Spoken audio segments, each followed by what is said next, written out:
MNT news network में आप सभी का स्वागत है। आप देख रहे हैं एमएनटी न्यूज नेटवर्क का प्राइम टाइम विचार विमर्श। साथियों, अगले साल लगभग 7 राज्यों के विधानसभा के चुनाव होने वाले हैं और उसमें से 5 राज्य तो बहुत अहम हैं। उसमें पंजाब है, उत्तराखंड, दिल्ली और गुजरात, इस प्रकार के राज्य हैं। ये बहुत महत्वपूर्ण भूमिका रखते हैं भारत की राजनीति में। और इसी के साथ जब भी चुनाव होते हैं, आप देखेंगे कि बहुत जो राजनीतिक दल हैं, बड़े बड़े राजनीतिक दल हैं देश में, वो बहुत सारा धन खर्चा करते हैं। एक तो जब चुनाव आते हैं तो सरकार के माध्यम से सरकार ऐसा खर्चा किया जाता है कि जिससे ये दिखाया जाता है कि सरकार ने पिछले उनके कार्यकाल में कितना काम किया। और वो खर्च इस प्रकार से होता है कि राज्य के मुख्यमंत्री या राज्य का देश का प्रधानमंत्री, इनके नाम से वो विज्ञापन दिखाए जाते हैं और ये दिखाने की कोशिश होती है कि कितना अच्छा कार्य उन्होंने पिछले उनके कार्यकाल में किया है। तो ये कहीं ना कहीं चुनाव के पहले किया जाता है। लगभग अगर आप 5-6 महीने देखेंगे, जब चुनाव घोषणा होने के पहले 5-6 महीने ये खर्च होता है। और इसके बाद भी राजनीतिक दल भी बड़े पैमाने पर खर्चा करते हैं। और इसमें ये जो खर्चा करते हैं, इसके लिए चंदा इकट्ठा किया जाता है। उनको कहाँ-कहाँ से चंदा मिलता है, ये बहुत सारे लोग जानते हैं। कहाँ-कहाँ से चंदा मिल जाता है राजनीतिक पार्टियों को। उसमें से एक सबसे बड़ा चंदे का जो माध्यम या स्रोत है, वो जनता है। और आपने देखा होगा कि पिछले कुछ वर्षों से एक बात हमेशा सामने हमारे आई है, चुनावी बॉन्ड की। चुनावी बॉन्ड एक बहुत ही चर्चित रहा है, जिसमें बैंक में जाकर के कुछ बॉन्ड खरीदने पड़ते हैं और कुछ राजनीतिक दलों के लिए धन दे सकते हैं कुछ लोग। और इसी चुनावी बॉन्ड की गोपनीयता को लेकर के सुप्रीम कोर्ट में याचिकाएं गई हैं, पर कुछ कोर्टों में, हाई कोर्टों में भी याचिकाएं गई हैं। लेकिन सुप्रीम कोर्ट इस मामले पर जो याचिका है, ये अभी भी लंबित है। इसके ऊपर सुनवाई नहीं हो रही। यही आज के हमारी चर्चा का एक बहुत बड़ा मुद्दा है, चुनावी बॉन्ड को लेकर के, कि चुनावी बॉन्ड किसके हित में है, ये सबसे बड़ा महत्वपूर्ण आज का मुद्दा है।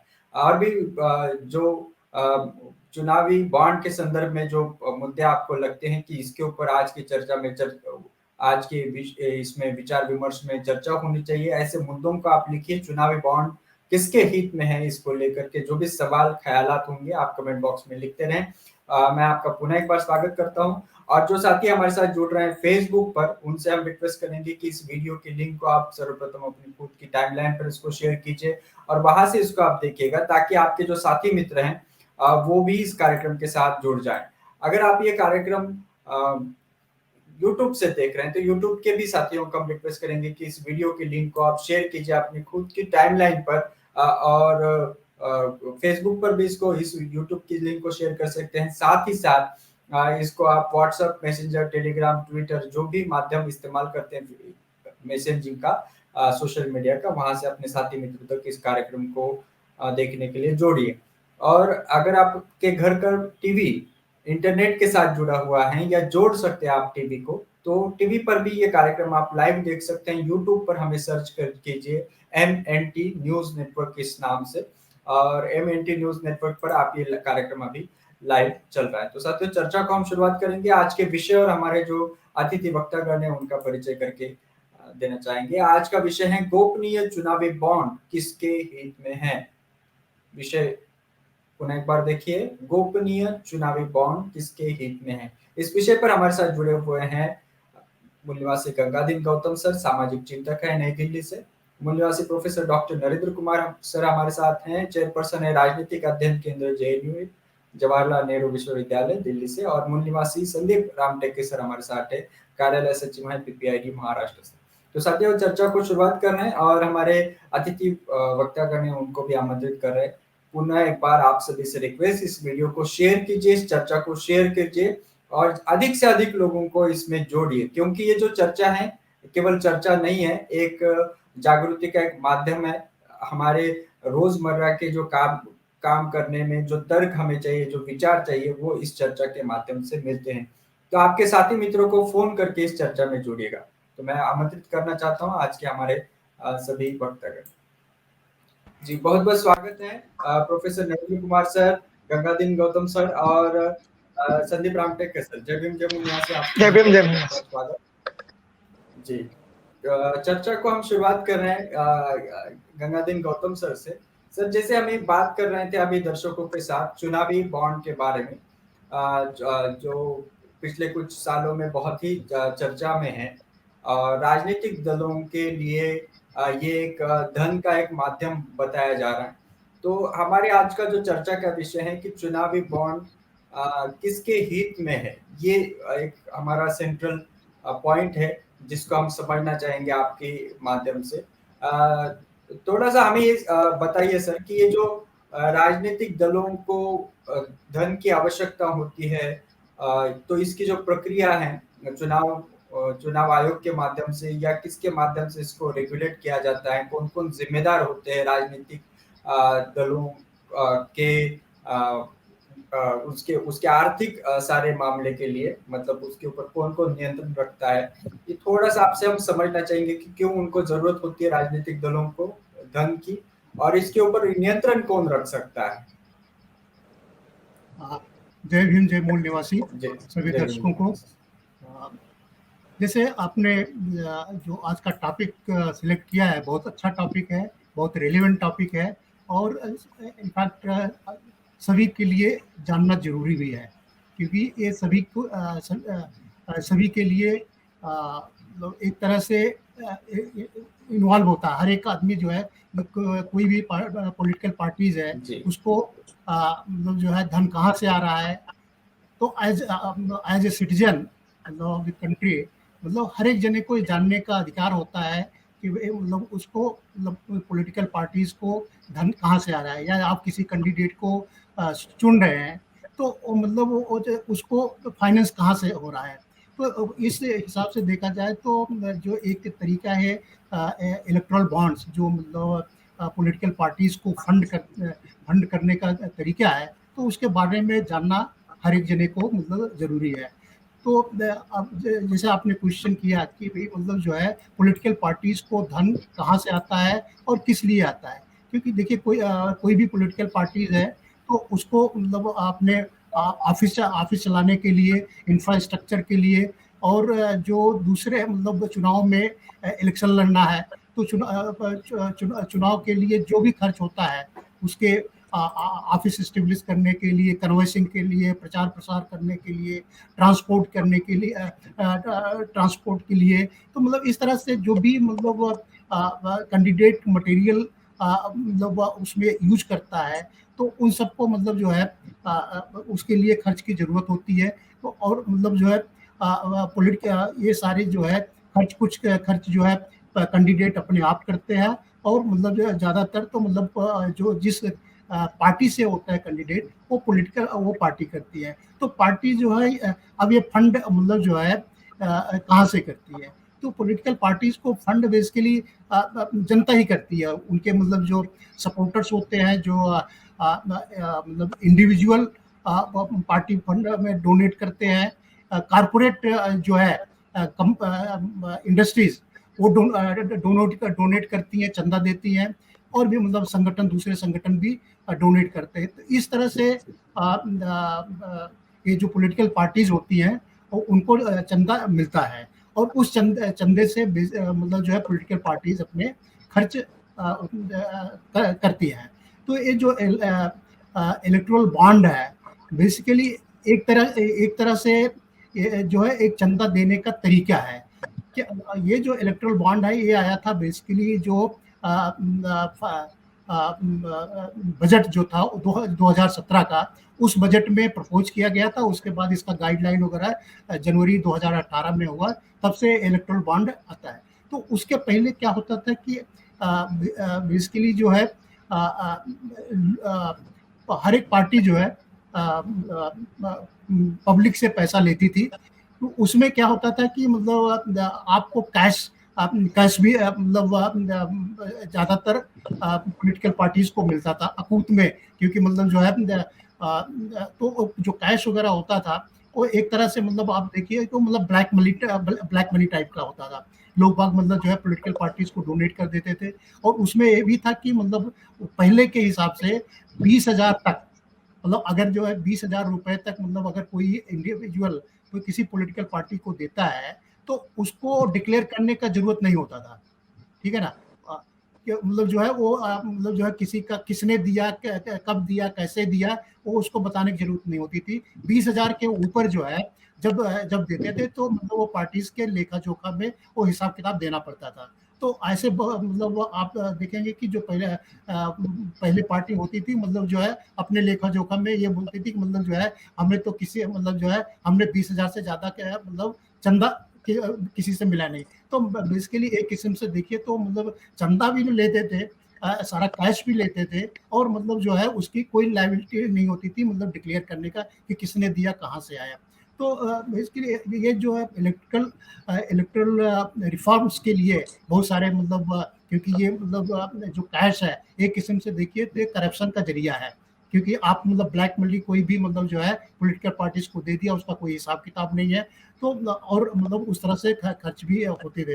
तो इसके पीछे आप देखेंगे कि मतलब आपके जो इलेक्शन के जो खर्च, क्योंकि जैसे जैसे इलेक्शन के खर्च बढ़ते गए वैसे वैसे ये मतलब जो है पैसा इकट्ठा करने का जरिया बढ़ता गया, और जब पैसा इकट्ठा होने लगा तो करप्शन भी मतलब उसी हिसाब से जो ब्लैक मनी आने लगा।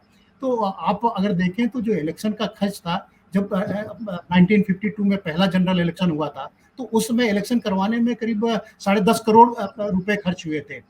वो चल करके मतलब आप देखेंगे तो एक तरह से आपका जो है करीब मतलब जो है 2004 में 1,114 करोड़ खर्च हुए, ठीक है। 2009 में 1,483 करीब 1,500 खर्च हुए, और 2014 में यही जो है करीब 3500 करोड़ का खर्च हुए।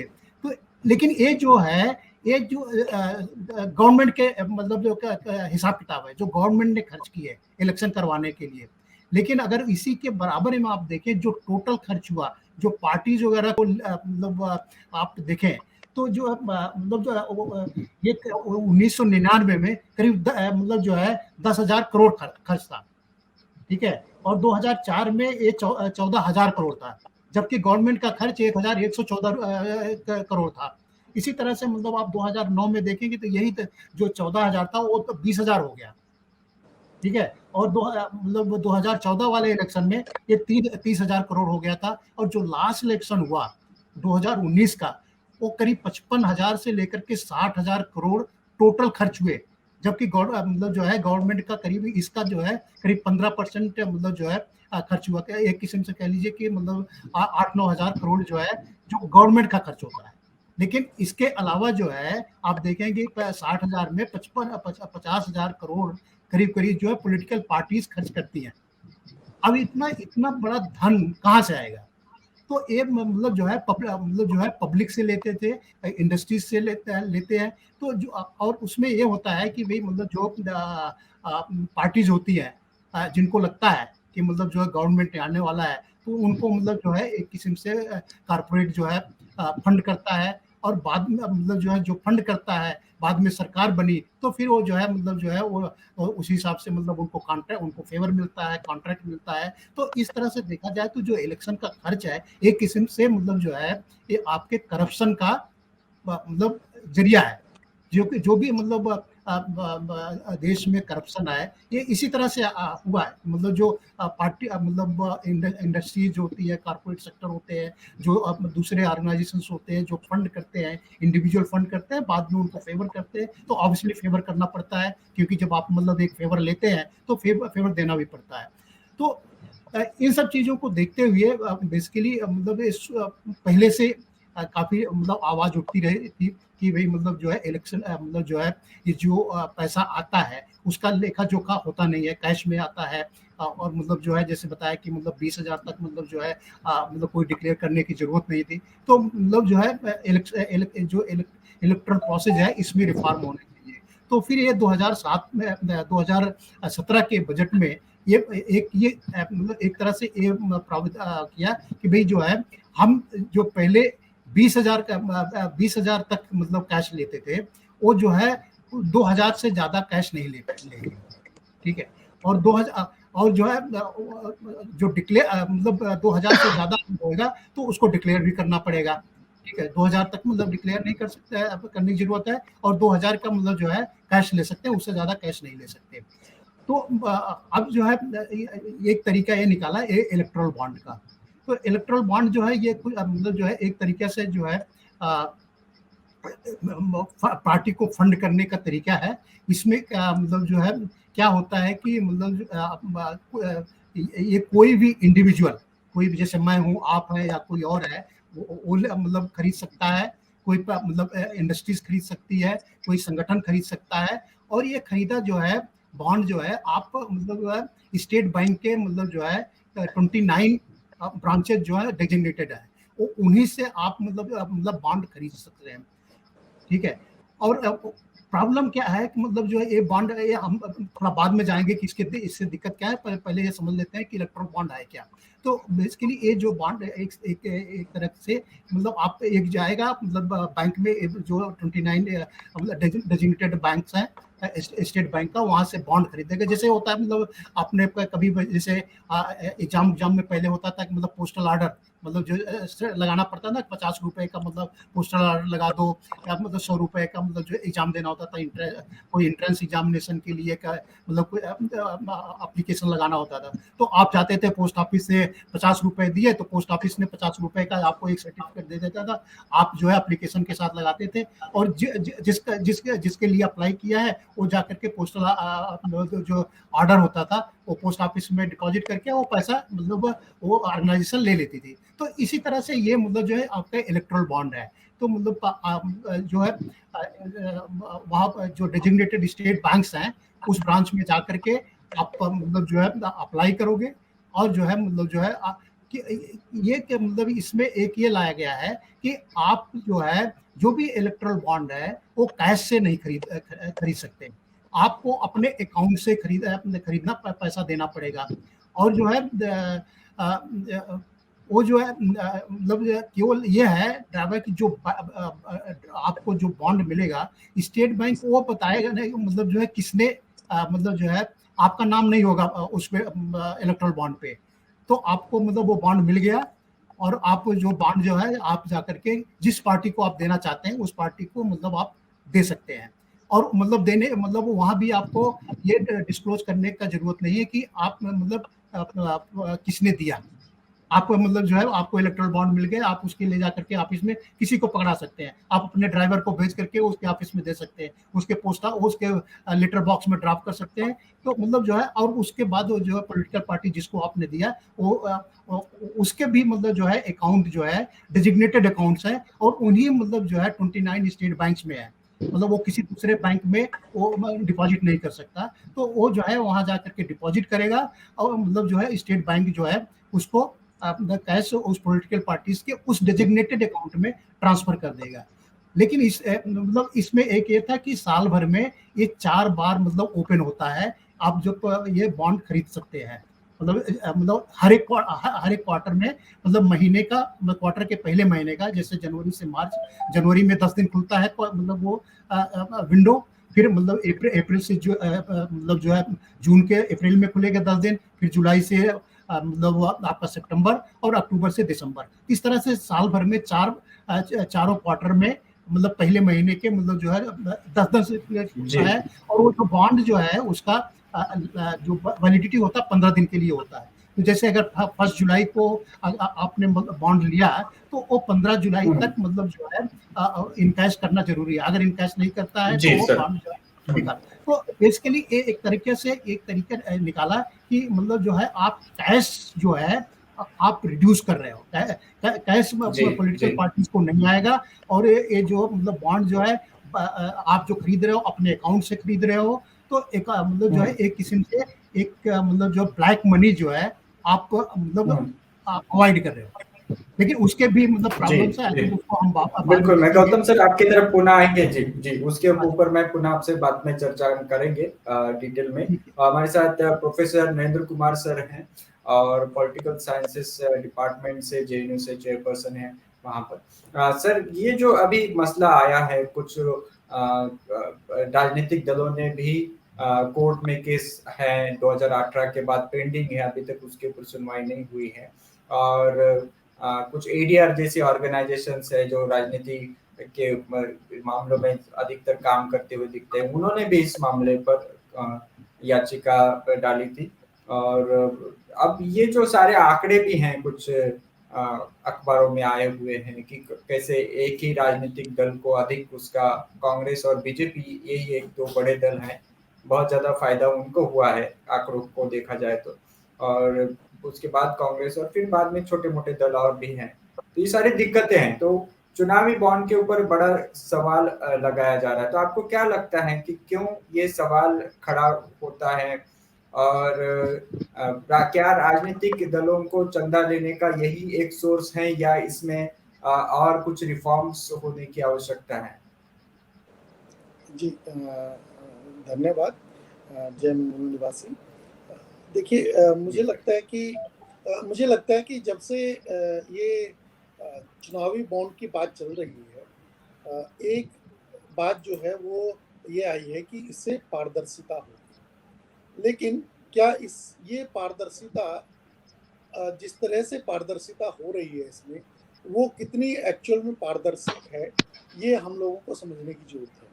क्योंकि जो आपने बताया अभी कि जो दो मेजर पॉलिटिकल पार्टीज हैं, उन्हीं को ये चुनावी बॉन्ड जा रहा है अभी तक के हिसाब से। अगर देखा जाए, जो मैं कुछ डेटा देख रहा था, उस डेटा के हिसाब से तकरीबन 80% के आसपास जो है वो चुनावी बॉन्ड जो है वो गए हैं भारतीय जनता पार्टी को, जो कि आज की डेट में एक मेजर पॉलिटिकल पार्टी है और सेंटर में रूल करती है। और दूसरा है जो कुछ स्टेट्स में गवर्न कर रही है आज की डेट में, वो है कांग्रेस पार्टी। तो एक चीज जो है ये बहुत साफ है कि जो चुनावी बॉन्ड है उसका फायदा उन पॉलिटिकल पार्टीज को ही मिलने वाला है जो कहीं ना कहीं पर राज कर रही है। तो जो राज कर रही है, क्या ये राज जो है उन्हीं पॉलिटिकल, मतलब आपको पता है कि राजनीति में पैसा जो है वो उसका बहुत बड़ा रोल होता है। जब आप मान लीजिए कोई भी राजनीतिक पार्टी चुनाव लड़ती है तो उसमें पैसे का बहुत बड़ा योगदान होता है। और बहुत सारी राजनीतिक पार्टियां जिनके स्पोर्ट बेस भी होता है, लेकिन बहुत बार उनके पास क्योंकि पैसे की कमी होती है, तो पैसे की कमी की वजह से वो ठीक से ना प्रचार कर पाती हैं और ना ही वो अपने बातों को ठीक से सामने ला पाती है।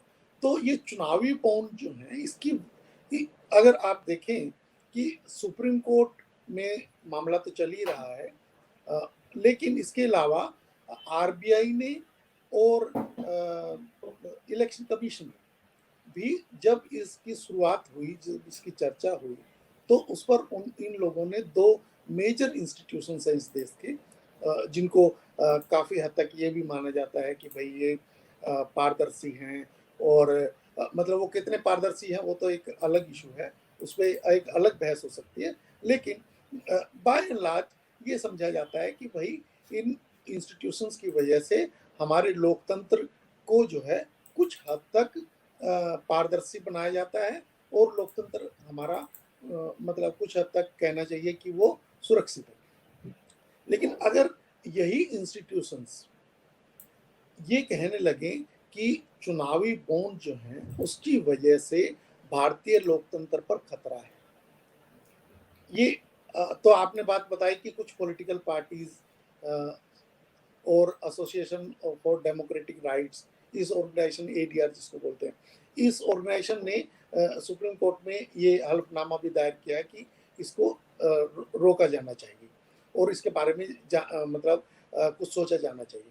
लेकिन जब इस मुद्दे पर एक कानून बन गया है, उस कानून, जब आप सब जानते हैं कि जब कानून बन जाता है, उससे कानून के बनने के तुरंत बाद अगर कोई भी इंटरवेंशन हो जाता है सुप्रीम कोर्ट का, तब तो कुछ हद तक उसमें रोक लग जाती है। लेकिन जैसे जैसे देरी होती जाती है, तो उस किसी भी इस तरह के मुद्दे पर फिर हम लोग जो है उसको रोक पाने में सफल नहीं हो पाते। तो ये चुनावी बॉन्ड का मुद्दा मुझे लगता है कि ये काफी राजनीतिक मुद्दा है, और राजनीतिक होने के कारण इसको सिर्फ और सिर्फ जो आज की डेट में पॉलिटिकल पार्टीज हैं जो किसी भी लेवल पे राज कर रही हैं, उन्हीं को इसका फायदा होने वाला है। और बाकी जो पॉलिटिकल पार्टीज हैं जो उभर रही हैं, जो उभरना चाहती हैं, मुझे लगता है कि उनके लिए ये इलेक्टोरल बॉन्ड जो हैं ये अपने आप में एक फिर और समस्या बनने वाले हैं, क्योंकि उनके पास चुनावी चुनाव लड़ने के लिए जो पैसा चाहिए, वो चुनाव लड़ने के लिए पैसा कैंडिडेट्स के अलावा वो बाकी लोगों से किस तरीके से लेंगे, इसके बारे में बहुत समझ नहीं है। जी जी जी, आपने सही कहा सर। ये जो राजनीतिक दल है यहाँ पर चुनावी बॉन्ड के इसमें एक बताया भी गया है कि जिनके पास 1% वोट है वो ही ये चुनावी बॉन्ड को पा सकते हैं या इसका इस्तेमाल कर सकते हैं। तो 1% जिनके पास वोट नहीं है देश भर में वो इसके हकदार नहीं। ये भी एक इसमें रूल है। बाकी भी बातें हम आपसे जानना चाहेंगे। खास करके आप मैं ये जानना चाहूंगा, आपने इसका आपसे ही जानना चाहूंगा, आपने इसका जिक्र किया था कि ये इसमें पारदर्शिता नहीं है, लेकिन अगर एसबीआई की वेबसाइट पर अगर देखें या एसबीआई की जो गाइडलाइंस उन्होंने एफएक्यूज डाले हैं उसमें देखें तो उनका कहना है कि हम केवाईसी मेंटेन करते हैं, चेक से पैसा लेते हैं, किससे पैसा आया, तो इसके तहत ये एक प्रकार से पारदर्शी है, ऐसा उनका कहना है। तो क्या आप मानते हैं कि बैंक का जो कहना है या जो भी बैंक के माध्यम से सरकार जो कह रही है कि ये पारदर्शी है, कितना इसमें देखिए, आप सही मानेंगे? बिल्कुल ठीक बात। देखिए, पारदर्शिता जो होती है वो तब होती है किसी भी ट्रांजैक्शन में जब जिसको पैसा गया वो और जिसने पैसा दिया, ये दोनों लोगों की जानकारी होती है। लेकिन इस चुनावी बॉन्ड में ये बहुत क्लियर है कि ये तो जानकारी होगी कि किसको पैसा गया, लेकिन किसने पैसा दिया इसकी जानकारी नहीं है। चाहे वो कॉरपोरेट हाउसेज हों, चाहे वो इंडिविजुअल्स हों, और आपको पता है कि 1000 से लेकर 1 करोड़ तक, मतलब 1 करोड़ रुपया कोई छोटी मोटी अमाउंट नहीं होती, और 1 करोड़ रुपया तक जब आप जो है बिना टैक्स के दे सकते हैं किसी भी पॉलिटिकल पार्टी। इसमें इसमें होगा क्या कि जो भी देने वाला व्यक्ति है वो बताए, वो किसी भी पॉलिटिकल पार्टी को ये बता सकता है कि मैंने आज आपके लिए ये इतना पैसा जमा किया। ये वाला जो बॉन्ड आ रहा है, क्योंकि बॉन्ड पे देखिए, बॉन्ड पे नंबर तो होगा ना, सब कुछ होगा, और वो ये बता सकता है कि ये जो फला नंबर का बॉन्ड जो है वो जो आ रहा है आपके पास वो मैंने दिया है।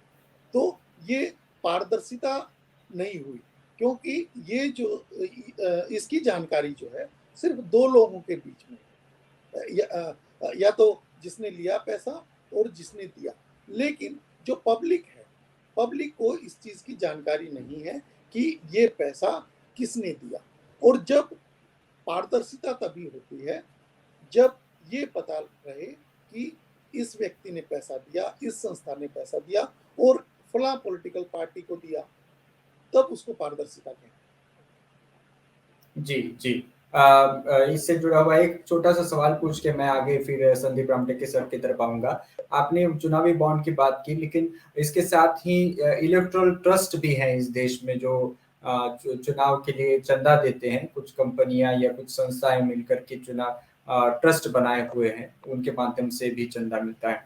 तो क्या आपको लगता है कि ये जो चंदा दोनों माध्यम से, इलेक्टोरल ट्रस्ट और चुनावी बॉन्ड के माध्यम से जो चंदा मिलता है राजनीतिक दलों को, और खास करके सत्ता में रहे राजनीतिक दलों को ही अधिक मिलता है, तो कहीं ना कहीं कुछ बाहरी ताकतें जो सरकार को इन्फ्लुएंस करना चाहती हैं, क्या ऐसे लोग इसमें सक्रिय होते हैं कि जिनके कुछ मामले सरकार में अटके हुए होते हैं या उनको कुछ निर्णय कराना होता है सरकार के माध्यम से, सरकार में बैठे हुए मंत्रियों के या किसी के माध्यम से, तो क्या ऐसी ताकतें इस चुनावी बॉन्ड के माध्यम से और ये इलेक्टोरल ट्रस्ट के माध्यम से सक्रिय होती है? देखिए, ये तो मतलब वैसे तो ये थोड़ा-सा रिसर्च का मुद्दा है, जब तक हमारे पास उसकी जानकारी नहीं होगी, उसके बारे में कहना बहुत मुश्किल है। लेकिन एक बात तो बहुत साफ है कि ये ट्रस्ट जितनी बनती हैं और जितने भी इस तरह के, जैसे आप छोटी-सी बात ले लीजिए, जो आजकल एक नया टर्म आया है सीएसआर, कॉर्पोरेट सोशल रिस्पॉन्सिबिलिटी। तो ये कॉर्पोरेट सोशल रिस्पॉन्सिबिलिटी जो है, उसमें जो पैसा आता है वो किसको जाता है, क्या, और वो कौन सी संस्थाओं को जाता है, इस बात का से हम लोग अंदाजा लगा सकते हैं कि ये जो इलेक्टोरल ट्रस्ट है या चुनावी बॉन्ड है, ये पैसा किन को जाएगा और कौन लोग इसको इस पैसे को देंगे और वो क्यों देंगे और वो क्यों मतलब इन्फ्लुएंस करना। देखिए, हम सब लोग जानते हैं कि जैसे जैसे समय चेंज हो रहा है, समय चेंज होने के साथ जैसे चुनावी बॉन्ड जो है आज हमें 2017 से पता चल रहा है, ठीक है, और एक प्रेशर ग्रुप होता था पहले, एक इंटरेस्ट ग्रुप होते थे पहले, लेकिन अब जो है प्रेशर ग्रुप और इंटरेस्ट ग्रुप जो है वो कहीं पर साइड लाइन हो गए हैं, और अब जो कॉर्पोरेट हाउसेज हैं या इस तरह के जो ट्रस्ट हैं वो बेसिकली सीधे तौर पर अपना राजनीतिक हस्तक्षेप करते हैं और सरकार के अंदर हस्तक्षेप रखते हैं। और ये सभी, मुझे लगता है कि अगर ये जान लिया जाए कि जो इलेक्टोरल ट्रस्ट जो बना है उसके लोग कौन कौन है, उनका एफिलिएशन क्या है, तो मुझे लगता है कि उससे काफ़ी चीज़ें समझ में आ जाएंगी कि ये क्या डेमोक्रेसी के लिए पारदर्शिता है या इससे डेमोक्रेसी को एक बहुत बड़ा खतरा होने जा रहा है। लेकिन देखिए, एक चीज़ जो हमें मुझे लगता है कि ज़्यादा अच्छे से समझने की जरूरत है वो ये है कि जब सरकार के अपने इंस्टीट्यूशन वो किस एक बात को, वो भी 2017 में अगर ये कह रहे हैं कि जो चुनावी बॉन्ड है, इलेक्टोरल बॉन्ड्स हैं, उसकी वजह से डेमोक्रेसी को खतरा हो सकता है, तो इस बात से आम व्यक्ति को ये समझ लेना चाहिए कि ये वास्तव में कहीं ना कहीं खतरे की बड़ी घंटी है। जी जी जी, बिल्कुल। क्योंकि जब लोगों के मतलब जो आम लोग हैं, जो बहुसंख्या में लोग हैं, उनके अगर पैसों से चुनाव नहीं लड़ा जा रहा है, किसी के और से पैसों से लड़ा जा रहा है, तो सही में एक खतरों की घंटी है। मैं पुनः आपके तरफ आऊंगा और इसमें क्या रिफॉर्म्स होने चाहिए राजनीतिक दलों को चंदा मिलने के लिए, या क्या माध्यम होने चाहिए, या चुनावी खर्चे के बारे में भी क्या रिफॉर्म्स होने चाहिए, इसके ऊपर आपसे हम बाद में चर्चा करेंगे। संदीप रामटेके सर, ये जो सीधा मामला अभी ये दिखाई दे रहा है, जैसे कि आंकड़े बताते हैं कि एक या दो ही राजनीतिक दलों को चुनावी जो बॉन्ड के माध्यम से अधिक धन मिला है, आप इसका कैसे विश्लेषण करेंगे? किसके हित में है ये चुनावी bond? Thank you sir. Actually मैं गौतम सर ने और नरेंद्र कुमार सर ने बहुत अच्छी जानकारी दी है। मैं थोड़ा उसमें ऐड करना चाहूँगा। ये चुनावी बॉन्ड्स जो है इसमें है कि ये सर जो बता रहे थे कि 1000 से 1000, 10,000, 1 लाख और 1 करोड़ के बॉन्ड्स होते हैं, लेकिन देखने में यह आया है कि जो सबसे ज्यादा बॉन्ड बिके हैं वो 1 करोड़ वाले बिके हैं। 1000 वाले बॉन्ड्स नहीं बिकते हैं। 1000 करोड़ वाले बॉन्ड जैसे कि वैसे रहते हैं और 1 करोड़ वाले सबसे ज्यादा बिकते हैं, बाद में 1 लाख वाले बिकते हैं। तो 50% 1 करोड़ के बिक रहे हैं, 50% 1 लाख वाले बिक रहे हैं। ये इम्प्लीकेशन समझ लीजिए कि कौन फंडिंग कर रहा है। दूसरी चीज मैं इसमें बोल रहा था कि ये जो इलेक्टोरल बॉन्ड्स है ये टैक्स एग्जेम्प्टेड है, यानी जिसने पैसा दिया है वो उसका टैक्स बेनिफिट ले सकता है, उसको टैक्स एग्जेम्पशन मिलेगा। अभी ये इन्होंने जो इलेक्टोरल बॉन्ड्स लाए हैं उसके साथ कुछ अच्छी प्रैक्टिसेस खत्म की है। ये सिर्फ लाना ही एक बुरी बात नहीं है, इसके साथ अच्छी प्रैक्टिसेस जो खत्म हुई है। पहले कॉर्पोरेट्स को अपना सिर्फ 7.5% प्रॉफिट ऑफ एवरेज 3 इयर्स, उसका 7.5% के कैप होती थी, वो उतना ही फंड कर सकते थे। Now there is no limit, वो कैप इन्होंने हटा दी है। और अभी कॉर्पोरेट चाहे जितना किसी भी पॉलिटिकल पार्टी को कितना भी फंडिंग कर सकती है, इंडिविजुअल फंडिंग कर सकती है, there is no cap on funding. और एक बात जो बोलनी थी मुझे कि पहले इलेक्ट्रोल पॉलिटिक्स में फॉरेन फंडिंग नहीं होती थी। Now multinationals can fund here, multinationals भी इलेक्ट्रोल बॉन्ड खरीद सकते हैं, अगर उनका यहाँ पर ऑफिस है तो वो खरीद सकते हैं और वो कर सकते हैं। पॉलिटिकल फाइनेंसिंग जो है ये हमारे देश के सारे प्रॉब्लम्स की जड़ है।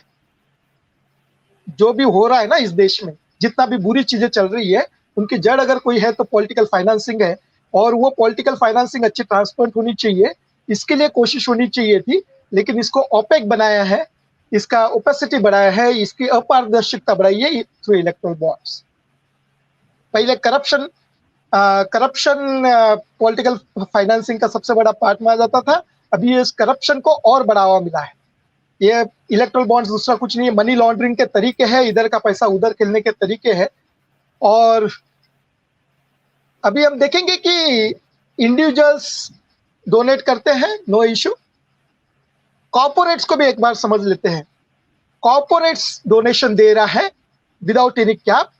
आप इमेजिन करो मंदिर डोनेशन दे रहे हैं, मंदिरों के ट्रस्ट है, वहां पर बाय डिजाइन इसको ओपेक बनाया है और वो बता रहे हैं कि religious trust can purchase this electoral bonds and can fund a political party.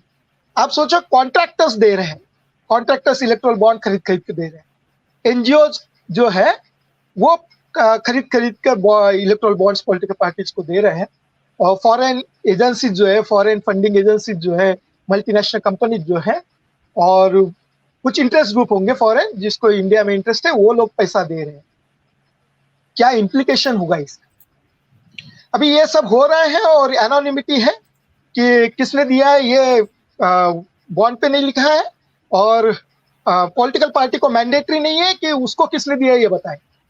जब तक वो 20,000 रुपए लेते थे तब तक उनको लेखा जोखा देना होता था कि ये आप ये बताइए कि ये पैसा 20,000 के ऊपर का आपके पास कहाँ से आया। पर इलेक्ट्रोल बॉन्ड्स में वो कंडीशन नहीं है, अभी उनके ऊपर मैंडेटरी नहीं है कि वो पैसा कहाँ से आया। अगर कॉर्पोरेट फंडिंग कर रही है और मैंने शेयर खरीद के रखे उस कॉर्पोरेट के, तो कॉर्पोरेट को ये नहीं बताना है कि उसने उसको अकाउंटिंग में नहीं देना है, अपने ऑडिट में नहीं देना है कि उसने किस पॉलिटिकल पार्टी को कितना फंडिंग किया है। तो वो पॉलिटिकल इलेक्ट्रोल बॉन्ड्स के नाम पे वो चल जाएगा, उसको ये नहीं बताना है कि किसको किया है। तो मैंने खरीद के रखे शेयर्स, यहाँ का बहुजन समाज जो 90% बहुजन समाज है वो शेयर्स में पैसा डाल रहा है, और वो कॉर्पोरेट्स उन पॉलिटिकल पार्टीज को फंड कर रहे हैं जो ये बहुजनों को उनकी दुरावस्था में रखने के लिए रिस्पॉन्सिबल है। आप समझ रहे हो, इलेक्ट्रोल बॉन्ड्स फंड प्रिंट कर रहे हैं, किसके पैसे से कर रहे हैं? It's a tax payers money. आप एसबीआई को कमीशन मिलता है हर एक इलेक्ट्रोल बॉन्ड बेचने का, कहाँ से आता है वो पैसा? वो टैक्स पेयर्स का मनी है। आप सब चीजें टैक्स पेयर्स के पैसों से करोगे, लेकिन टैक्स पेयर्स को पता नहीं है कि ये पैसा पॉलिटिकल फाइनेंसिंग कौन कर रहा है। आप पॉलिटिकल पार्टी को अगर फाइनेंस और पक्षों को पता है या पब्लिक को पता चलेगा, लोगों को पता चलेगा, तब हमें पता चलेगा कि इन पॉलिटिकल पार्टीज के मास्टर्स कौन है। आज हमें वो मास्टर्स कौन है ये नहीं समझ में आ रहा है। अगर ये मास्टर्स समझेंगे तो हमको समझेगा कि ये किसके भले के लिए काम करेंगे, या हमारे भले के लिए काम करेंगे या वो मास्टर्स के भले के लिए काम करेंगे। कौन सा करता है इनको ये आज पता नहीं चलता। यहाँ पर आप जो बताए थे किसके हित में है, वो तो आप डेटा देख लो। मैं जब देख रहा था कि बीएसपी को कितना परसेंट मिला, इलेक्ट्रोल बॉन्ड्स कितना पैसा खड़ा किया है बीएसपी ने, because it is the only party जैसी भी होगी बट जो बहुजनों को रिप्रेजेंट करती थी आइडियोलॉजिकली, फुले शाह अम्बेडकरी आइडियोलॉजी को रिप्रेजेंट करती। और उन्होंने 2017-18 में भी लिख के दिया और 19 में भी लिख के दिया है कि हमारे पास में इलेक्ट्रोल बॉन्ड से हमने नील पैसा खड़ा हुआ है। Nil, what I am saying is nil. वहां पर जहां पर 2018 जनवरी में इलेक्ट्रोल बॉन्ड्स लॉन्च होते हैं और फरवरी में पहला इशू निकलता है, और उसमें 225 करोड़ रुपए 95% of the electoral bonds BJP को जाते हैं। यहाँ पर 2018-19 में मैं वो 19-20 का डेटा था, टोटल अमाउंट 3,355 करोड़ रुपए के बॉन्ड बांटे गए थे। उसमें बीजेपी को 76%, 2,500 करोड़ रुपया बीजेपी को मिला, 318 करोड़ कांग्रेस को मिला, एआईसी को 100 करोड़ मिला, आरजेडी को 2.5 करोड़ मिला, एनसीपी को 60 करोड़ मिला और बीएसपी को नील मिला। अगर बीएसपी को नील मिलता है तो आप सोचिए कि ये किसके हित में। ये इलेक्ट्रोल बॉन्ड्स या एटलीस्ट हमारे हित में नहीं है, ये तो हमने जान जाना चाहिए। अभी मेरा इशू जो है कि ये अगर मंदिर ये मनी लॉन्ड्रिंग कर रहे हैं, मंदिर पैसा देता है और उस पैसे को फिर गवर्नमेंट उनके फायदे के लिए रिलीजियस प्रमोशन के लिए यूज करेगी। Religious trust are allowed to fund electoral bonds. अगर कोई रिलीजियस अपनी आइडियोलॉजी स्प्रेड करने के लिए कल फॉरेन से भी फंड आ सकता है, आप कहां तक डिनाई करोगे उसको?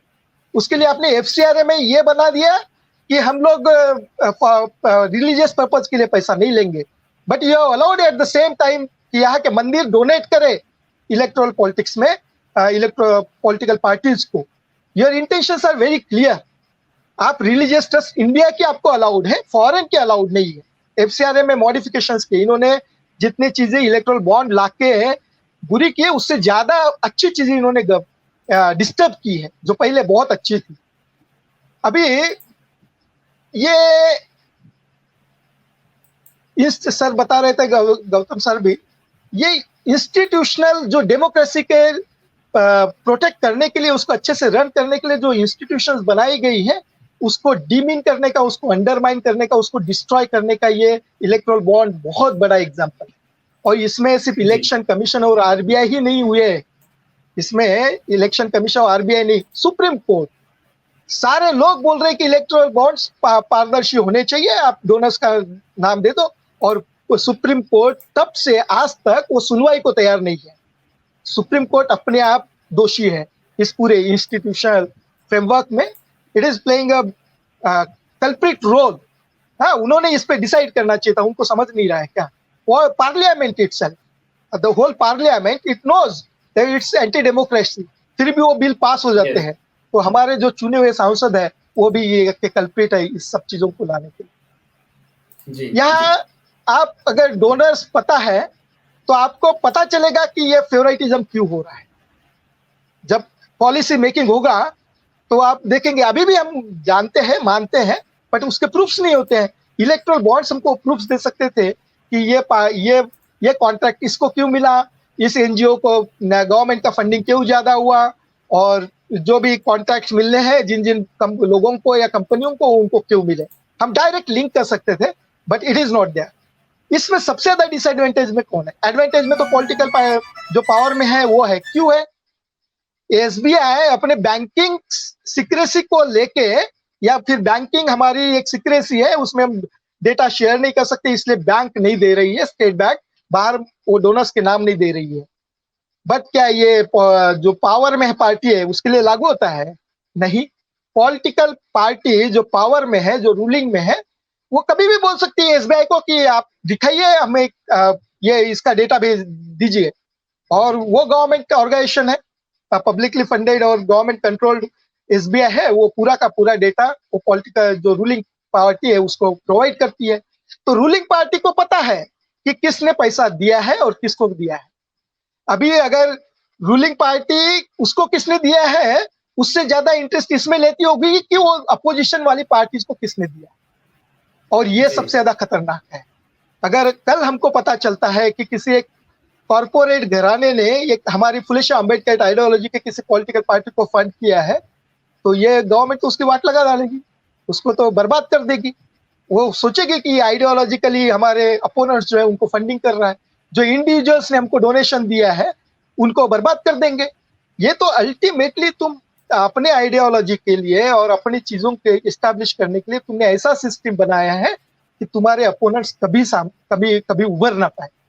और it is a worst kind of electoral funding, electoral financing, जिसने इस यहाँ के पूरे डेमोक्रेटिक सिस्टम को एक बर्बादी की ओर लेके जा रहा है। बिल्कुल, बहुत बहुत धन्यवाद जी, बहुत बहुत धन्यवाद। मैं दर्शकों को बताना चाहूंगा कि ये हमारा लाइव कार्यक्रम अभी फेसबुक पर कुछ दिक्कत है, शायद फेसबुक का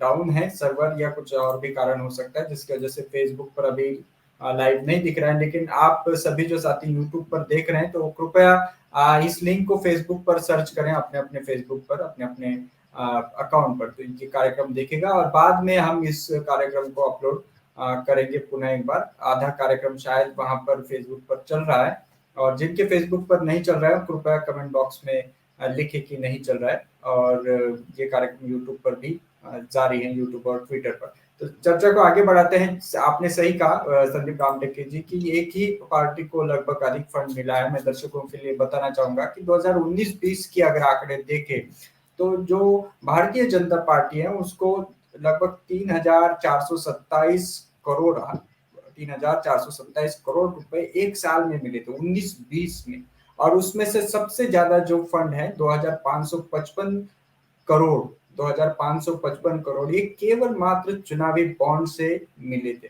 ये बहुत बड़ी रकम है साथियों। जब भी चुनाव होते हैं इतने हजारों करोड़ रुपए किसी एक पार्टी के पास आना ये बहुत बड़ी बात है। तो इसी को लेकर के आगे हमारा जो बचा हुआ समय है, रिफॉर्म्स क्या होने चाहिए, क्योंकि अगर चुनाव में इतना सारा खर्चा चल रहा है, इतना सारा धन जुटाया जा रहा है, पता नहीं कहाँ से पैसा आ रहा है, और जैसे कि रामटेके जी ने बताया कि इसमें कहीं ना कहीं कारपोरेट घराने और जो मंदिर आइडियोलॉजी है वो इसमें ज्यादा से ज्यादा फंड पॉलिटिकल पार्टीज को, अपने चहेती पॉलिटिकल पार्टीज को दे रही हैं, जिसमें पारदर्शिता नहीं है, ये बात है। गौतम सर, आप क्या एक खामियां कुछ बताने वाले थे इसमें, और हम आपसे तीनों से अभी जानना चाहेंगे कि इसमें रिफॉर्म्स क्या होने चाहिए, फंडिंग पैटर्न जो है या चुनावी जो बातें हैं आगे की, क्योंकि आगे आने वाले समय में बहुत सारे राज्यों के चुनाव भी होने हैं।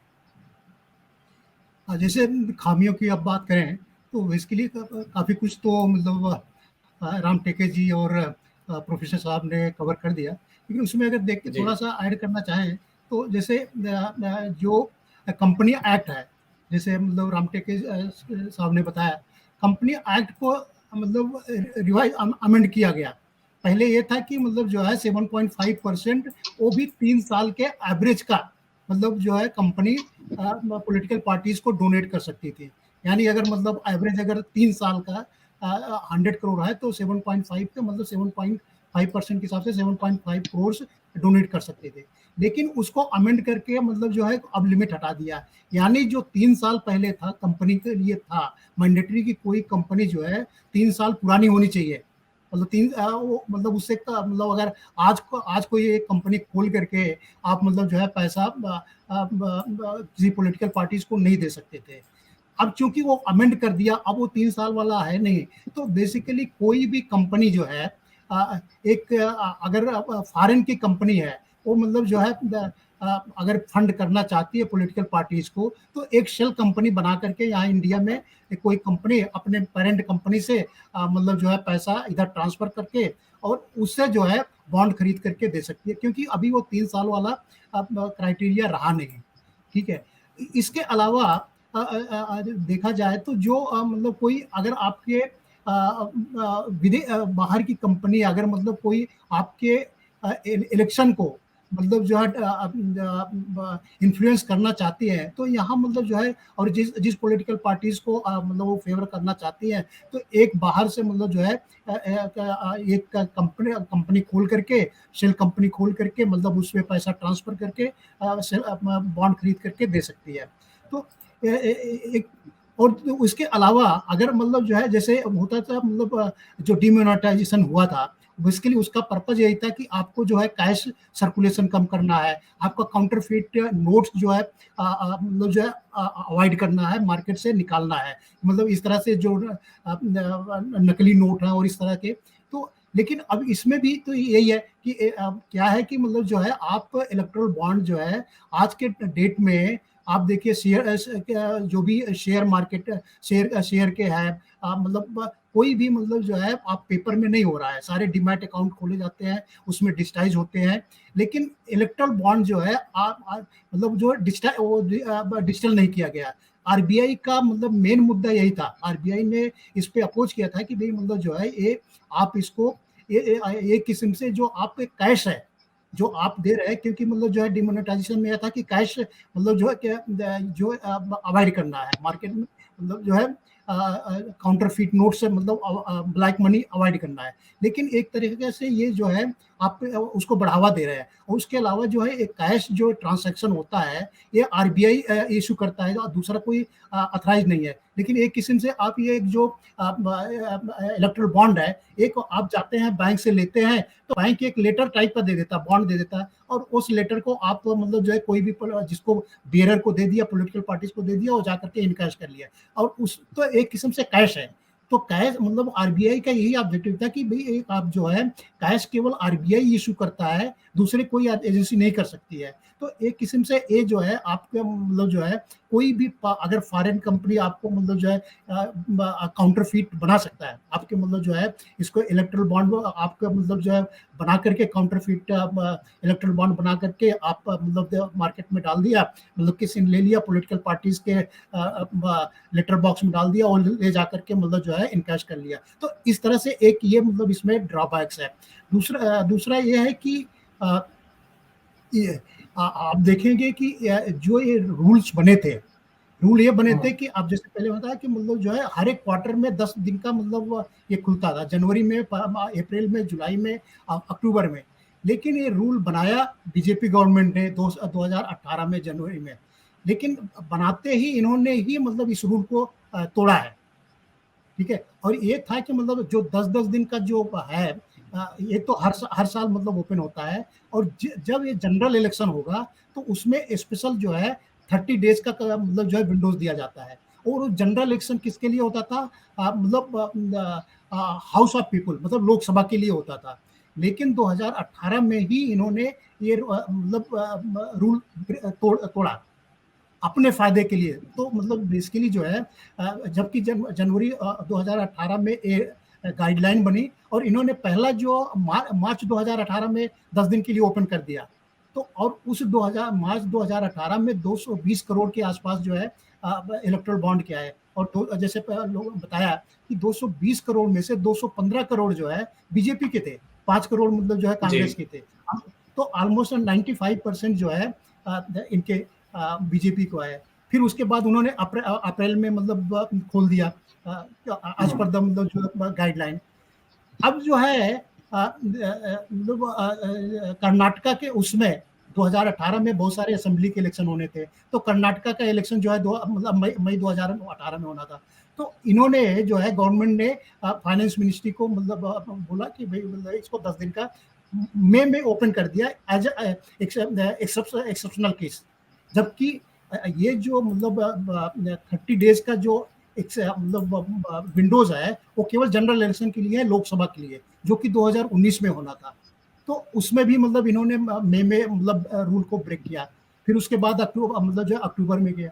अब जो है क्या उसके बाद दूसरा आया मतलब जो नवंबर में आप देखेंगे, नवंबर दिसंबर में राजस्थान, एमपी, छत्तीसगढ़, तेलंगाना इनके इलेक्शन होने थे। तो इन्होंने फिर से जो है अक्टूबर में निकाला कि नवंबर में मतलब 10 डेज के लिए स्पेशल एक्सेप्शनल मतलब जो है विंडोज ओपन करेंगे। तो आप ये देखें कि मतलब गवर्नमेंट ने बना करके जो रूल्स बनाया वो मतलब जो है गवर्नमेंट ने ब्रेक किया। और इन सब में आप देखेंगे तो जैसे मतलब पहले ही बता चुके हैं कि मतलब जो है सारा पैसा जो है ज्यादातर मतलब 95% बीजेपी को आ रहा था। तो इन्होंने अपने फायदे के लिए मतलब जो कि मतलब जो है गाइडलाइन को तोड़ करके मतलब इसको मतलब इन्होंने एक्स्ट्रा विंडोज क्रिएट किया। तो ये देखा गया है कि बेसिकली जो है गवर्नमेंट जो है अपने फायदे के लिए ही मतलब कर रहे हैं। उसका तो उसके बाद अभी हमारे पास जी जी जी हमारे पास समय की कमी है, लेकिन मैं आपसे ये जानना चाहूंगा कि ये अगर हो रहा है, सीधा सीधा दिखाई दे रहा है कि किसी एक या दो ही राजनीतिक दलों को इसमें धन मिल रहा है, बड़े पैमाने पर मिल रहा है, और कहाँ से मिल रहा है ये एक बड़ा सवाल है। लेकिन ये अंदाजा लगा जा सकता है कि ये बहुत ही कुछ कंपनियों के माध्यम से या कारपोरेट घरानों के माध्यम से या पूंजीपतियों से या इस प्रकार के जो धन सेठ हैं जिनके पास धन है उनसे मिलता है, ये बात तो सामने आ रही है। लेकिन अगर इस प्रकार की राजनीति हो रही है, इस प्रकार के सरकार में बैठे हुए, सत्ता में बैठे हुए लोग अगर इसको कर रहे हैं, तो इसको कैसे रोका जाए, क्या सुधार होने की आवश्यकता है, ये दो मुद्दे पर हमें आप बताएं। मैं फिर बाद में इसी मुद्दे पर प्रोफेसर साहब से भी उनकी राय लेंगे। देखिए मतलब सबसे बड़ा तो ये यही है कि मतलब जो है ट्रांसपेरेंसी होना चाहिए। एक्चुअली जो इस इलेक्टोरल बॉन्ड जो स्टार्ट हुआ, जो लोगों को पहले बताया, जब मतलब ये आया तो ये ट्रांसपेरेंसी का, लेकिन एक्चुअली जो हुआ ये एनोनिमिटी हो गया था। मतलब जो मतलब गवर्नमेंट भी बोलती है कि ये जो है ट्रांसपेरेंसी का नहीं, मतलब नहीं है, ये ट्रांसपेरेंसी के लिए नहीं है, ये जो डोनर की प्राइवेसी को सीक्रेट रखने के लिए किया है। तो मतलब जो है मेन मुद्दा जो है एनोनिमिटी का है, कि मतलब जो है ना तो देने वाले को पता है कि वो मतलब और ना पाने वाले को पता है कि किसने दिया है। लेकिन जो है जो गवर्नमेंट ऑफ द डे जो भी मतलब गवर्नमेंट होगी उसको पता है, क्योंकि मतलब सारे जो है आपका बैंक उसके अंडर में होता है। मतलब तो बैंक को आप फोन करके पता कर सकते हैं, सीरियल नंबर आपको पता है। तो मतलब जैसे बताया कि मतलब आप गवर्नमेंट जो है इंटरेस्टेड होती है कि अपोजिशन को कितना गया। तो ये जो है गवर्नमेंट जो आपको मतलब पता करने का तरीका है। लेकिन मतलब जो दूसरे लोग हैं, पब्लिक है, आपका मतलब जो कॉन्स्टिट्यूशनल राइट है, राइट टू इंफॉर्मेशन, वो नहीं है, मतलब जो है ट्रांसपेरेंट नहीं है। आप मतलब जो है पब्लिक को नहीं पता है कि पॉलिटिकल पार्टीज को फंड कहाँ से आ रहा है। ठीक है, तो इसके लिए जरूरी है कि मतलब जो है ये पूरे मतलब जो है ट्रांसपेरेंसी होना चाहिए। ट्रांसपेरेंसी में मतलब ये होना चाहिए कि मतलब कौन दे रहा है, किसको दे रहा है, कितना दे रहा है, ये पब्लिक को पता होना चाहिए। जिसपे मतलब जो है इलेक्शन कमीशन ने मतलब जो ऑब्जेक्शन, इलेक्शन कमीशन का यही एक मतलब ऑब्जेक्शन था। तो जिसको भी सुप्रीम कोर्ट ने लिपापोती करके कि भाई मतलब जो है पॉलिटिकल पार्टी जो है बंद लिफाफे में इलेक्शन कमीशन को दे देंगे। मतलब इंस्टेड ऑफ मतलब सुप्रीम कोर्ट टेलिंग कि भाई मतलब जो है ट्रांसपेरेंसी लाना चाहिए, लेकिन पीछे आपने देखा कि 2-3 चीफ जस्टिस के मतलब टाइम में एक बंद लिफाफे वाला प्रचलन हो गया था। कोई भी मतलब आर्गुमेंट हो रहा है, गवर्नमेंट जो है बंद लिफाफे में अपना आर्गुमेंट अपना दे देगी। तो वो बंद लिफाफे वाला जो है ये इन्होंने कर दिया। तो मतलब जो है इलेक्शन कमीशन का जो मतलब मेन ऑब्जेक्शन था उसको मतलब इन्होंने उस तरह से रिजॉल्व किया। तो बेसिकली एक है कि मतलब ये ट्रांसपेरेंसी होना चाहिए। उसके अलावा जो ये जो पॉलिटिकल पार्टीज हैं भाई, इनको मतलब जो है ये सब भी आरटीआई के अंडर में आना चाहिए। आज की डेट में मतलब जो है ये कोई भी मतलब जो है पॉलिटिकल पार्टीज, इनको फंड्स कहाँ से मिल रहा है, कितना मिल रहा है, किससे मिल रहा है, ये मतलब आरटीआई में कोई आप अगर आरटीआई कोई फॉलो मतलब अगर आप डालो तो मतलब ये देने के लिए मतलब आपको आंसर देने के लिए मतलब बाध्य नहीं है। ठीक है, तो और इसके अलावा जो है जैसे है कि मतलब जो स्टेट फंडिंग वगैरह की बात होती है कि भाई मतलब जो है गवर्नमेंट, लेकिन स्टेट फंडिंग में भी यही है कि मतलब जिस तरह से एक्सपेंसेस है, मतलब आज की डेट में आप देखो मतलब 55,000-60,000 करोड़ खर्च होते हैं। जी। तो मतलब जो है उसको मतलब जब तक के गवर्नमेंट मतलब जो ये जो पॉलिटिकल पार्टीज है, इनको इनके फंड कैसे आते हैं, किस तरह से खर्च होते हैं, उन पे अगर कंट्रोल नहीं होता, मॉनिटरिंग नहीं होती है, तो इसके लिए मतलब ऑडिट वगैरह जो होना जरूरी है। क्योंकि मतलब जो है ऑडिट मतलब कोई नहीं है, वो अपने आप जो भी कर रहा है करते रहते हैं। तो ये मतलब कुछ ऐसे हैं कि जो जैसे ऑडिट होना चाहिए, आरटीआई में होना चाहिए। और मतलब जो है स्टेट फंडिंग का भी मतलब सोचा जा सकता है, उसके लिए मतलब जो है जी जी दूसरी कंट्रीज गौतम में सर। कहीं सक्सेसफुल भाई हुई है, ज्यादातर का मतलब सक्सेसफुल नहीं रही है, लेकिन जहाँ सक्सेसफुल हुई है वहाँ के मॉडल जैसे जापान हुआ है या मतलब दूसरे कंट्रीज जी है, जी उनको मतलब मॉडल को स्टडी करके और मतलब उसको लोगों से डिस्कस करके मतलब एक मतलब जो है लोगों को इन्वॉल्व बिल्कुल। करके ये तरीका निकालना चाहिए। तभी मतलब जब तक जी आप इन प्रोसेस इलेक्ट्रल प्रोसेस को आप मतलब ट्रांसपेरेंट नहीं करेंगे तो जी मतलब सर, उसको जो है कंट्रोल करना मुश्किल है। बिल्कुल। बहुत बहुत धन्यवाद सर। समय की कमी है, लेकिन आगे आगे हमारे पास 10 मिनट है, उसमें हम प्रोफेसर साहब से राय लेंगे और संदीप रामटेके जी से भी उसी मुद्दे पर राय लेंगे। सर, क्या चेंजेस आप देखना चाहते हैं पॉलिटिकल पार्टीज के फंडिंग में? चुनावी बॉन्ड के ऊपर तो बहुत सवालिया निशान है। क्या रिफॉर्म्स आप देखना चाहते हैं, खास करके चुनावी खर्चे या चुनावी फंडिंग के लिए?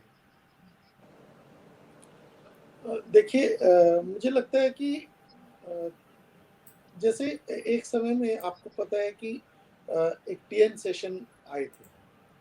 टीएन सेशन ने काफ़ी हद तक चुनावों में भले ही बाद में उनको कुछ लेवल पे क्रिटिसाइज़ किया गया, लेकिन एक चीज़ तो ज़रूर हुई कि पॉलिटिकल पार्टीज़ जिस तरीके से मनमानी करती थी, उस तरीके से मनमानी करने पर रोक जो है वो टीएन सेशन के टाइम से लगना शुरू हुई और काफ़ी हद तक बहुत सारी जगह, जैसे हम जानते हैं कि बिहार जैसे राज्य में बहुत सारे लोग की डेथ होती थी हर एक चुनाव के दौरान, तो वो जो प्रोसेस था वो ख़त्म हो गया। इसी तरीके से मुझे ऐसा लगता है कि ये जो राजनीतिक दल हैं, उनके अंदर पारदर्शिता लाने के लिए एक तो महत्वपूर्ण चीज़ सर ने बता दी है कि आरटीआई के अंदर लाना चाहिए, पारदर्शिता होनी चाहिए।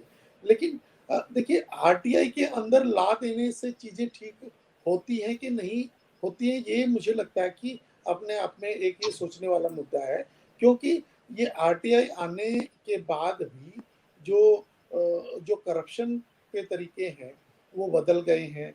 आरटीआई आने के बाद ऐसा नहीं है कि वो करप्शन खत्म हो गया है। जिस तरीके से लोग परेशान हो रहे थे पहले, उसमें कोई कमी मुझे ऐसा लगता नहीं है कि, बल्कि हो क्या गया है कि जो लोग इस प्रोसेस में लगे होते हैं आरटीआई से इंफॉर्मेशन देने में, वो मतलब मैं क्योंकि थोड़ी सी जानकारी इसलिए मुझे मिली कि जैसे ही मुझे थोड़ा सा एडमिनिस्ट्रेशन का एक्सपीरियंस होना शुरू हुआ, तो मैंने देखा कि ये कोई भी व्यक्ति कुछ भी छोटी मोटी चीज़ के लिए ऐसे ही आरटीआई डाल देते हैं, क्योंकि इतना सस्ता है आरटीआई 10 रुपए का।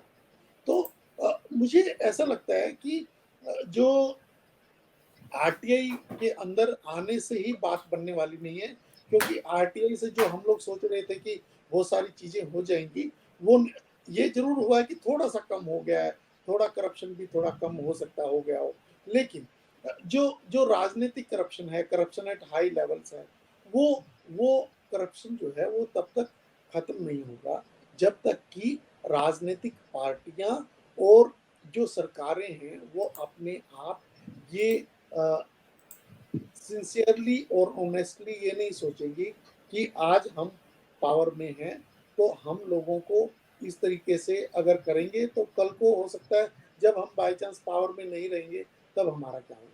तो जब हम जो पॉलिटिकल पार्टीज हैं इस तरीके से जब सोचना शुरू करेंगी, और दूसरा कि खर्च कितना है और पैसा कहाँ कितना आया, ये इसके लेवल पे भी बहुत सारी जानकारियां जो है वो इलेक्शन कमीशन के पास होनी जरूरी है। हालांकि बहुत सारे आज की डेट में भी कुछ रूल्स एंड रेगुलेशंस है जिसमें बताया जाना चाहिए, लेकिन वो एक्चुअली फॉलो होते नहीं है। अगर जो रिप्रेजेंटेशन ऑफ पीपल्स एक्ट है उसमें भी बहुत सारी ऐसी चीजें हैं, अगर उनको भी ठीक तरीके से फॉलो कर लिया जाए, जैसे टीएन सेशन ने ऐसा नहीं है कि कोई नया कानून सरकार ने बनाया था और टीएन सेशन जो है इतनी मजबूती से सामने आ गए। नो, टीएन सेशन जो है उन्हीं कानूनों के हिसाब से जो एग्जिस्ट करते थे, उन्हीं कानूनों के हिसाब से वो उस मतलब स्थिति में आए कि उन्होंने काफी हद तक जो इलेक्टोरल करप्शन या इलेक्टोरल कम से कम ये कह सकते हैं डेथ्स होती थी, उनको कंट्रोल करने की कोशिश की। तो मुझे लगता है कि इसीलिए इस मुद्दे पर भी पर्टिकुलरली जहाँ पर पारदर्शिता की बात है उसमें भी ये देखा जाना चाहिए कि जो पैसा कहाँ से आ रहा है और कितना खर्च हो रहा है, कहाँ पर खर्च हो रहा है। जब तक हम इस वाले एस्पेक्ट पे ठीक तरीके से सोचेंगे नहीं, तब तक ये इस तरह की मुझे लगता है कि बात करना कि इसको कम करना चाहिए, कैसे कम करना चाहिए, वो मुझे लगता है कि वो नगण्य ही रहेगी। जी, बिल्कुल सही कहा आपने। बहुत सारे राजनीतिक दलों ने अपने जो लेखा जोखा है वही दिया नहीं है चुनाव आयोग को कि कहाँ से पैसा आया और कहाँ गया, चुनाव में कहाँ उन्होंने खर्च किया है। काफी सारे राजनीतिक दल जो है से हैं, सत्ता पक्ष वाले भी हैं, उन्होंने वो कहीं ना कहीं इसमें पीछे रहे हैं, और बहुत सारे जो विधायक या सांसद बने हैं या जिन्होंने चुनाव लड़ा उनके ऊपर भी इस बात की जो है आंच आई हुई। बहुत बहुत धन्यवाद हमारे साथ इस बात पर हमें राय देने के लिए। मैं संदीप रामटेके जी के साथ बात करते हुए इस कार्यक्रम को हम यहाँ पर समाप्त करेंगे। मैं पुनः एक बार हमारे यूट्यूब के दर्शकों को बताना चाहूंगा कि ये कार्यक्रम फेसबुक पर अभी लाइव था, लेकिन कुछ तकनीकी फेसबुक के माध्यम से दिक्कत आई है। शायद इस प्रकार के लाइव कार्यक्रम की कोई तकनीकी वजह हो सकती है फेसबुक में, उस वजह से वो कार्यक्रम वहां रुक गया है। लेकिन हम इस कार्यक्रम का वीडियो पुनः वहां पर अपलोड करेंगे पूरी तरह से। तो जो फेसबुक के साथी हैं उनको कहिए कि यूट्यूब पर ये कार्यक्रम आप देख सकते हैं और ट्विटर पर भी ये कार्यक्रम देख सकते हैं। जी, राम टेके जी, क्या रिफॉर्म्स होने चाहिए? क्या आगे की एक्शन आपको लगती हैं, या लोगों ने इसके बारे में किस प्रकार से दखल देते हुए अपनी पहल करनी चाहिए? जी। चलिए, रिफॉर्म्स की जरूरत तो है, क्योंकि मैंने बोला है कि सारे प्रॉब्लम्स की जड़ पॉलिटिकल फाइनेंसिंग है। तो ये सर ने जो बताया है, गौतम सर ने, कि 55,000, ये शायद एडीआर का डेटा है, और 55,000 55,000 करोड़ रुपीज स्पेंडिंग हुआ है। फिर भी मैं बोलता हूँ कि ये तो टिप ऑफ आइसबर्ग होगा, ये फंडिंग भी। पॉलिटिकल किया और चुनाव में कितना पैसा फ्लो होता है या कितना पैसा जाता है, ये असेस करना हमारे लिए कोई सिस्टम नहीं है, और इट इज हाईली इम्पॉसिबल। कितने पैकेट्स बटते हैं, कहाँ से कैसे कैसे इन्फ्लुएंसेस होते हैं, नो वन नोज। ये जो है आजकल पॉलिटिकल फाइनेंसिंग एक इन्वेस्टमेंट हो गया है। वो इंडिविजुअल जो खड़ा रहता है उसके लिए भी, और जो उसको सपोर्ट करते हैं उनके लिए भी। और ये जब वो चुन के आते हैं तो वो पूरा जन्म भर का जो है इंटरेस्ट लेके वहां से निकलते हैं। ऐसा सिस्टम हमारे देश में बना है, और उसकी वजह से बाकी देश भर के सारे प्रॉब्लम्स हैं। ये इस वजह से पैसे का इंपॉर्टेंस जो बढ़ा है, इसलिए ये पॉलिटिक्स जो है ये सिर्फ बड़े पावरफुल जिनको बोल सकते हैं और जो अमीर है उन्हीं लोगों की मलकियत बनी है इंडियन पॉलिटिक्स आज की घड़ी में। यहाँ अच्छे, संस्कारी और आप समाज के प्रति अगर प्रामाणिक है तो ऐसे लोगों के लिए इस व्यवस्था में कोई जगह नहीं बची है, अगर आप अमीर नहीं है तो। अल्टीमेटली ये पूरे पॉलिटिकल फाइनेंसिंग और अपना गोपनीय बॉन्ड्स के बारे में बोल रहे हैं, तो इलेक्ट्रल बॉन्ड से हो क्या रहा है? तो ये अनफेयर फाइट हो रही है डिफरेंट पॉलिटिकल पार्टीज में। ये लीगल फंडिंग की बात कर रहा हूँ मैं। इलीगल फंडिंग जो मैं बोल रहा हूँ कि 55,000 करोड़ का कहीं ऊपर होगा वो तो छोड़ दीजिए, लेकिन 7,000 करोड़ जो बीजेपी को मिला है 2019 के इलेक्शंस में, जिसमें से 3,500 करोड़ इलेक्ट्रल बॉन्ड से आया है, उस ऑफिशियल और लीगल फंडिंग के बारे में बात करते हैं, तो उसमें भी अनइक्वल फंडिंग हुआ है। और ये एक लेवल फील्ड चाहिए। दो कैंडिडेट्स अगर फाइट हो रही है तो जो लेवल फील्ड चाहिए वो ये इलेक्ट्रल फंडिंग जो है, जो माध्यम बनाए गए हैं, उस लेवल फील्ड को प्रोवाइड नहीं कर पा रही। ये सिस्टम में इनहेरेंटली ये डिस्क्रिमिनेशन है। एक तो जो बड़ी पार्टीज है वो पार्टीज, उनके एस्टैब्लिश सारे सिंबल्स उनको मिल जाते हैं, उनके कार्यकर्ता है, वो सब है। ऊपर से ये कंडीशन डाल रहे कि आप दे तो कोई भी सकता है पॉलिटिकल पार्टी को फंडिंग, लेकिन जिसका वोट शेयर 1% नहीं है वो ले नहीं सकती है। आप क्या बताना चाहते हो कि जो पार्टी 1% पे आज है, जो नया पार्टी खुला है, क्या उसको हक नहीं है ग्रो होने का? क्या आप पहले जो 2,500 पार्टीज है, क्या हर एक 1% पहले ही अटेम्प्ट में ले लेगी? तो you don't want to make them grow, और आप उसको दबाना चाहते हो। ऐसा सिस्टम आपने बना दिया है कि जो आपको पूरा आइडियोलॉजिकली बहुत आगे तक लेके जाना है। तो ये लेवलिंग फील्ड ना होने की वजह से ये सिस्टम तो गलत है, जो भी आज की सिस्टम्स है। What I will say as a political activist की ये पूरा पब्लिक फंडिंग होना चाहिए, पब्लिकली फंडेड होना चाहिए, स्टेट फंडिंग होना चाहिए। 55,000 करोड़ कौन सी बड़ी बात है हमारे लिए? हमारे तो ऐसे हजारों स्कीम चलाते हैं जिसमें 55,000 करोड़ रुपए जाते हैं। एक सीमेंट रोड नहीं, थोड़ा 100 किलोमीटर लंबा सीमेंट रोड बनाएंगे तो भी 55,000 करोड़ लग जाएंगे, लगेगा पैसा उसमें, ज्यादा डाल देते हैं हम पैसा उसमें। पूरा पॉलिटिकल सिस्टम अगर देश सुधारना है तो 55 crore is not a big deal, government can spend. तो पब्लिक फंडिंग होना चाहिए, और उसके लिए अलग अलग उस पर चर्चा होनी चाहिए कि वो पब्लिक फंडिंग अलग अलग पार्टीज को, जो इतना बड़ा देश है इसमें इतनी सारी रजिस्टर्ड पार्टीज है, उनको किस बेसिस पे होना चाहिए, इस पे बहस हो, इस पे चर्चा हो, उस पे निकले। आप परफॉर्मेंस को बेसिस बना सकते हैं, आप होशियार को बना सकते हैं, आप अलग अलग तरीके ढूंढ सकते हैं। अगर आप चर्चा करेंगे तो आपको तरीके भी मिल जाएंगे, बाकी दूसरा कोई ऑप्शन मुझे नहीं लगता। जो एग्जिस्टिंग सिस्टम है उसमें रिफॉर्म में I am not very interested, क्योंकि उससे कुछ बहुत ज्यादा फर्क नहीं पड़ेगा। तो अभी बता सकते हैं कि ये 1% वोट शेयर वाला क्लॉज निकाल दो, आप इसको डोनर्स का पूरा डिटेल्स पब्लिक के सामने हो, जिसने लिया है उसको वो भी बताए कि किससे लिया है, और जिसने दिया है वो भी बताए कि वो किससे लिया है। और there must be a cap on donations, आप कितना भी दे नहीं सकते हो, और आप अपने इंटेंशंस भी बताओ कि भैया हमने क्यों लिया है। यूएस में बताते हैं ना, वो करते हैं, वो तो क्लियर करते हैं कि हमने दिया है, हम लेंगे, हमारी इन इश्यूज पे हम आपके साथ हैं, इन इश्यूज पे हम आपके साथ नहीं है। तो वैसा क्लियर कट अंडरस्टैंडिंग बताओ कि आप प्राइवेटाइजेशन के लिए कॉर्पोरेट्स को पैसा दे रहे हो, पब्लिक को पता लगे कि हम इनका प्राइवेटाइजेशन, डिसइन्वेस्टमेंट, इनके लिए इन लोगों से पैसा ले रहे हैं। तो पब्लिक फिर एक इन्फॉर्म्ड ओपिनियन के साथ में अपना डिसीजन लेगी और वो डिसाइड करेगी आपको चुन के देना है या नहीं देना है। तो एज ए जी, पार्टी और डॉक्टर एज ए के जी। इंडिविजुअल भी मैं जी, सजेस्ट करूंगा कि ये पब्लिक फंडिंग होनी चाहिए पॉलिटिकल फाइनेंस। बिल्कुल पब्लिक फंडिंग होनी चाहिए। बस मैं आपसे ये सवाल पूछूंगा कि क्यों पब्लिक फंडिंग होनी चाहिए, क्योंकि आप जैसे राजनीतिक दल को ये तो अभी जब तक 1% नहीं होगा आपको तो मिलेगा ही नहीं, और वोट शेयर आपका नहीं होता है देश भर में। तो एक और मुझे स्ट्रांग आर्ग्यूमेंट बताइए जाते जाते कि क्यों पब्लिक फंडिंग होनी चाहिए, और इसके लिए लोगों ने क्यों सोचना चाहिए कि पब्लिक फंडिंग है होनी चाहिए करके। सी आज एक के स्ट्रांग हालत में जो आर्ग्यूमेंट। हो रहा है, हाँ, आज जो हो रहा है कि इस देश में ये कारपोरेट्स के लिए या कुछ गिने चुने लोगों के लिए सारे पॉलिसी डिसीजंस लिए जा रहे हैं, और ये सिर्फ उनके हित में नहीं लिए जा रहे हैं, तो मेजॉरिटी के हित में लिए जा रहे हैं। तो if it is a publicly funded, तो वो मेजॉरिटी को कंसिडर किया जाएगा।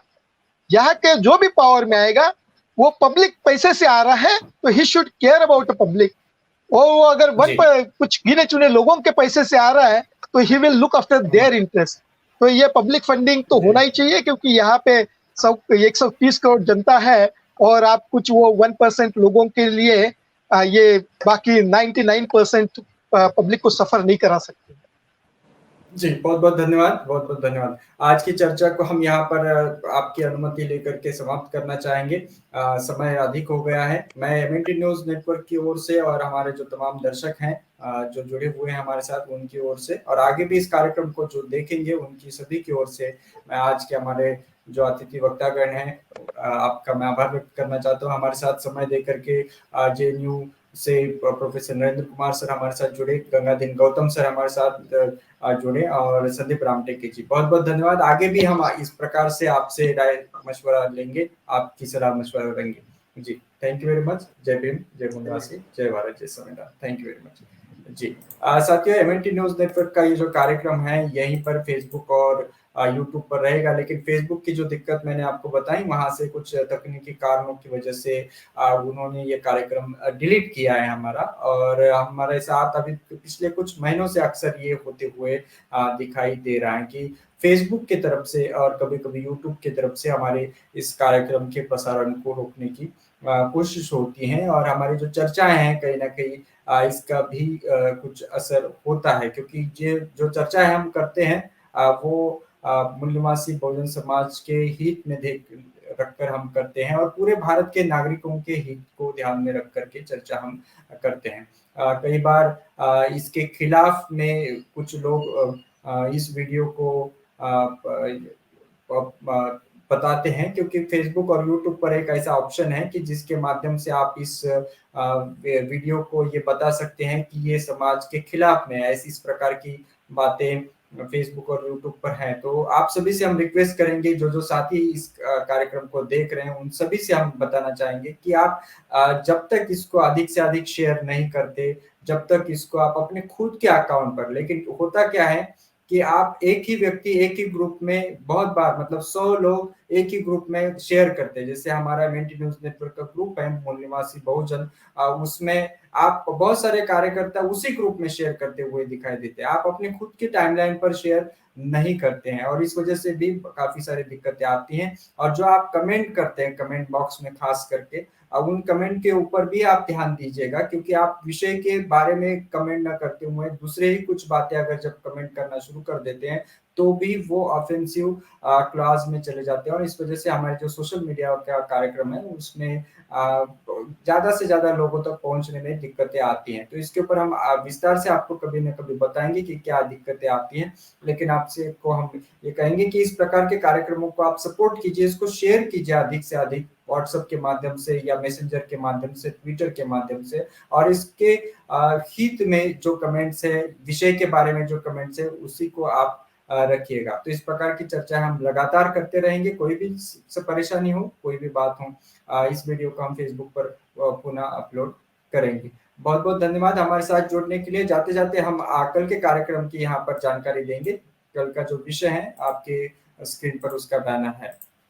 महाप्राण जोगेंद्रनाथ मंडल मूल निवासी बहुजन अधिकारों के लिए योगदान, उनका जो योगदान रहा है मूल निवासी बहुजन समाज के अधिकारों के लिए, उसके ऊपर कल चर्चा होगी मंगलवार 5 अक्टूबर रात्रि 8:30 बजे। हमारे साथ जुड़ेंगे मूल निवासी जगदीश रॉय जी, लेखक तथा सामाजिक चिंतक है, और मूल निवासी परिमल विश्वास जी हमारे साथ जुड़ेंगे, वामसेफ राष्ट्र राज्याध्यक्ष हैं पश्चिम बंगाल से, और मूल निवासी विशाल गायकवाड़ हमारे साथ जुड़ेंगे इस विषय पर बातचीत करने के लिए, प्रशिक्षण सचिव है वामसेफ महाराष्ट्र राज्य से। तो साथियों पुनः मिलेंगे कल रात्रि 8:30 बजे, तब तक के लिए धन्यवाद। जय भीम, जय मूल निवासी, जय भारत, जय संविधान।